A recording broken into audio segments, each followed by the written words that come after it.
Hello বন্ধুরা, আহ স্বাগতম সবাইকে বাংলায় ব্যবসার পরিচয় ও ব্র্যান্ডিং ডিজাইন সম্পর্কে আলোচনা নিয়ে।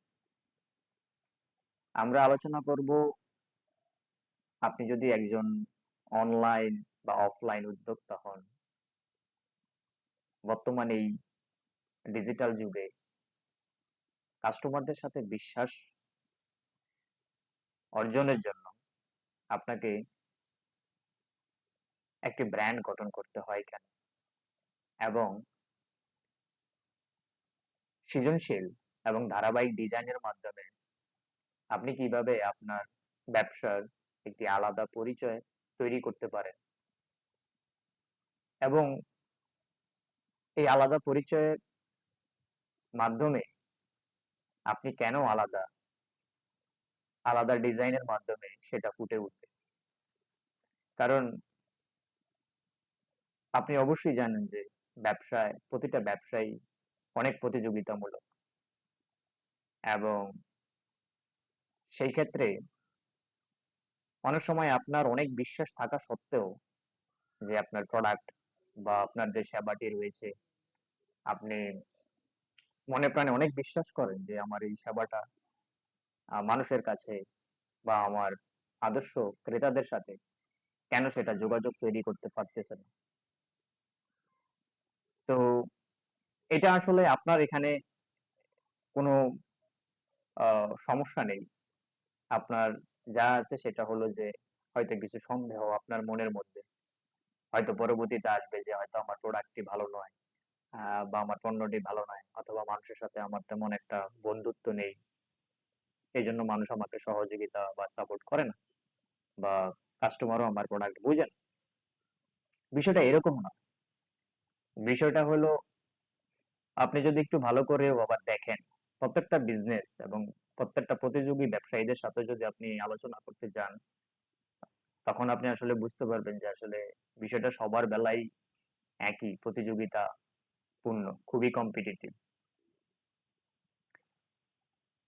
তো সেই ক্ষেত্রে আপনাকে মানুষের যে সাইকোলজি আছে বা কাস্টমারদের যে সাইকোলজি আছে, মানুষ আসলে তাদের আহ,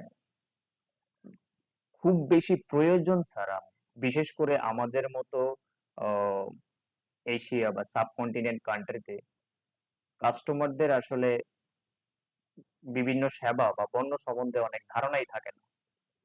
আমরা বেশিরভাগ ক্ষেত্রেই যে কোনো সেবা বা পণ্য আহ, কিনে থাকি কারো মুখে দেখে শুনে, বা যদি কেউ ব্যবহার করে থাকে। তো এই বিষয়টাই এখন এখানে অনেক প্রচলিত, বিশেষ করে বাংলাদেশেও এখন খুব প্রচলিত। তো এটার জন্য আসলে যারা নতুন প্রজন্মের ব্যবসায়ী, নতুন প্রজন্মের উদ্যোক্তা, যারা দেখা যাচ্ছে যে অনেক সময় পড়াশোনা, ব্যবসায় পড়াশোনা করেও, মার্কেটিং এ পড়াশোনা করেও আহ, দেখা যাচ্ছে যে লোকালি একটা ব্যবসা সঠিকভাবে পরিচালনা করতে পারে না। পরিচালনা নয়, বিষয়টা হলো যে অবস্থান তৈরি করতে পারে না, বা ওইভাবে একটা নতুন কিছু বা যেটা চলমান কিছু সেটা মানুষের সাথে, মানুষের হৃদয়ে সেটা সেইভাবে বিশ্বাস বিশ্বাসযোগ্যতা অর্জন করতে পারে না। তো সেই দৃষ্টিকোণ থেকে যখন এই সমস্যাগুলি আসে, যখন বিজনেস আসলে একটা বিজনেস বা একটা ব্র্যান্ড গঠন রাতারাতি আসলে হয় না।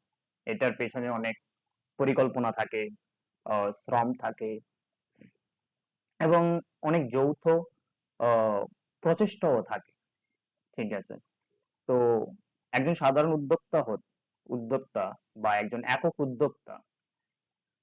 উদ্যোক্তার কাছে এই বিষয়গুলি, বিশেষ করে আমি আমার এই অভিজ্ঞতাগুলি শেয়ার করতে চাচ্ছি শুধুমাত্র যারা নতুন প্রজন্মের ব্যবসায়ী।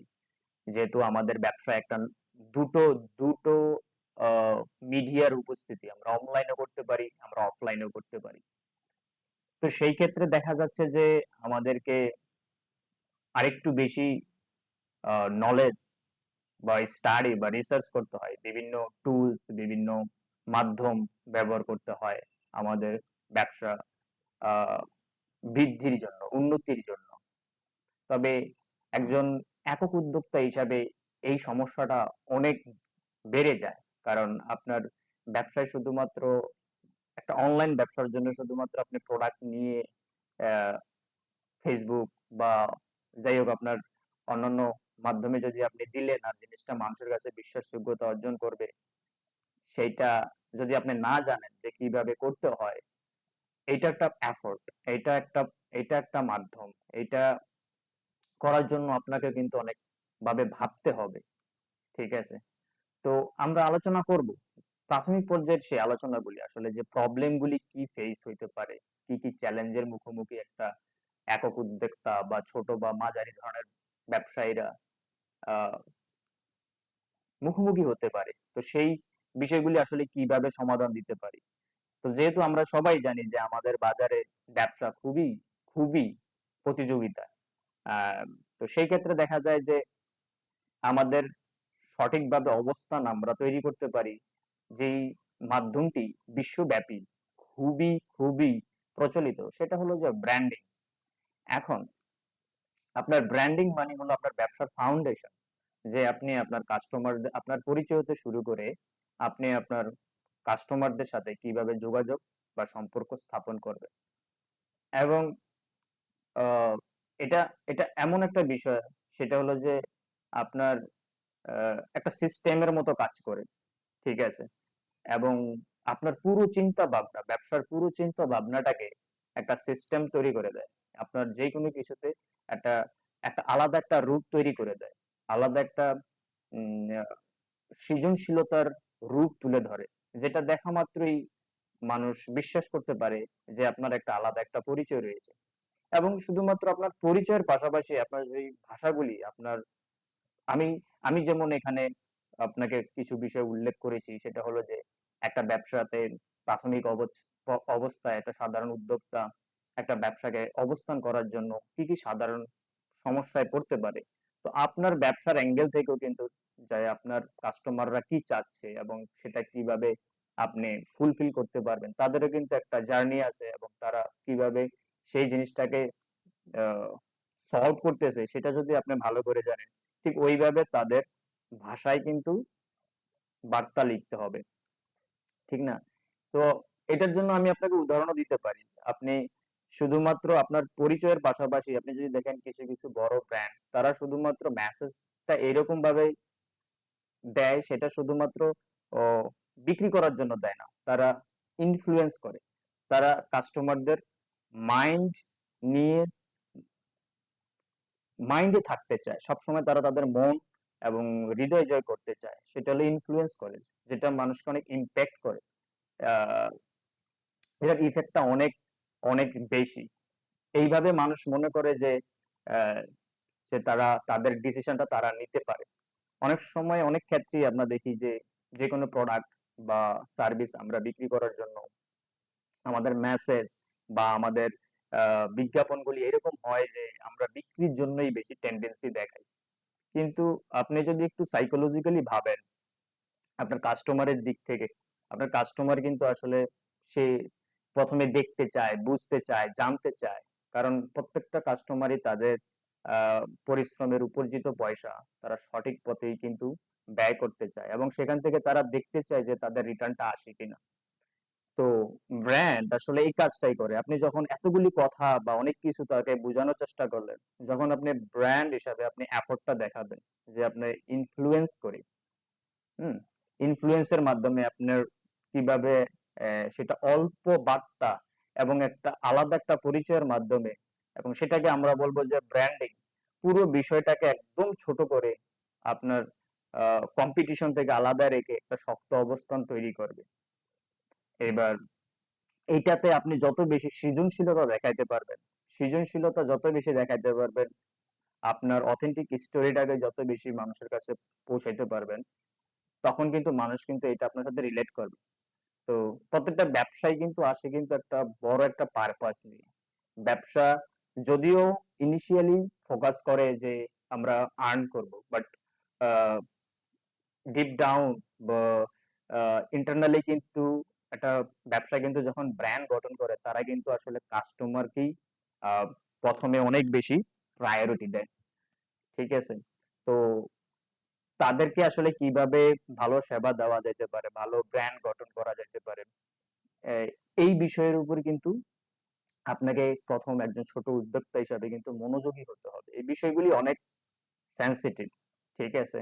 তো আপনার একটা সাধারণ ভুল বার্তার মাধ্যমে কিন্তু দেখা যাচ্ছে অনলাইনে এরকম একটা কিছু একটা প্ল্যাটফর্ম, কারণ সেখানে অসংখ্য তার অপশন রয়েছে, চয়েস রয়েছে ব্র্যান্ড ডিসাইড করার জন্য।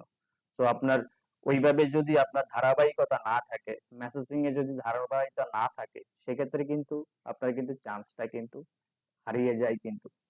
তো সেক্ষেত্রে আপনি যখন একটা ভালো ও একদম কৌশলগতভাবে প্ল্যানিং করে পরিকল্পনা করে সংক্ষিপ্ত আকারে মানুষের সাথে যোগাযোগ করার চেষ্টা করেন, সেক্ষেত্রে কিন্তু আপনার চান্সটা বেড়ে যায়। এবং যদিও সে না কেনে, সে কিন্তু বুঝে যে না, আমি ইন ফিউচারে if I want to get something by, then I will get back to this brand, right? So আমি আজকে আপনাদেরকে জাস্ট একটা প্রাথমিক একটা ধারণা দিতে চেয়েছি যে উন্নত বিশ্বের মানুষগুলি আসলে তারা ব্যবসাকে কিভাবে ব্র্যান্ডিং এর মাধ্যমে কাস্টমারদের সাথে, ছোট হোক বড় হোক, কাস্টমারদের সাথে একটা বিশ্বাসের জায়গা তৈরি করে নেয়। যার কারণে ব্যবসায়ীকে অনেক বেশি বুঝাতে হয় না, পরিশ্রম করে বুঝাতে হয় না যে দেখো আমার এই প্রোডাক্টটা এই প্রবলেম সলভ করতেছে, এই এত কিছু করতেছে, যদি আপনি একটা সিস্টেম গঠন করে করতে পারেন। তো আমি জানি যে আজকের ভিডিওটা অনেক বড় হয়ে যাচ্ছে, তারপরও আমি চাইবো আজকের জন্য এতটুকু এখানে সংক্ষিপ্ত রাখতে। আপনারা আসলে আপনাদের অনলাইন বা অফলাইন এই ব্যবসার জার্নিতে, হোক লোকালি বা আপনারা শহর কেন্দ্রিক কোনো ব্যবসা করতেছেন, সেক্ষেত্রে আপনাদের কি কি বিষয় বা কি কি প্রবলেম গুলি আসলে ফেস করতেছেন, তো সেইটা যদি আমাকে কমেন্ট করে জানান বা আমাকে জানান যে দাদা আহ কোন বিষয় নিয়ে আমি আলোচনা করতে পারি, তো সেটা আমার জন্য আরো উপকারী হবে যে এই বিষয়গুলির জন্য আমি কি সমাধান দিতে পারি। তো আজকের জন্য এতটুকুই।